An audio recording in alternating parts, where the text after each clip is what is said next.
Haleluya, Yesu ashimwe.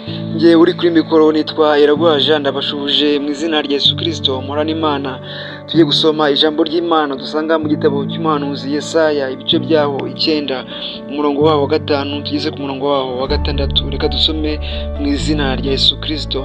Nuko umwana yatuvukiye, duhawe umwana w'umuhungu, ubutware buzaba ku bitugu bye, azitwa igitangaza, umujyanama, Imana ikomeye, Data wa twese uhoraho, umwami w'amahoro.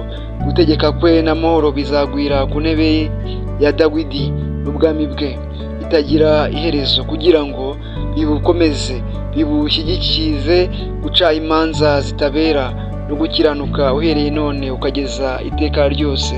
Ibyo ngibyo Uwiteka Nyiringabo azabisohoresha umwete we.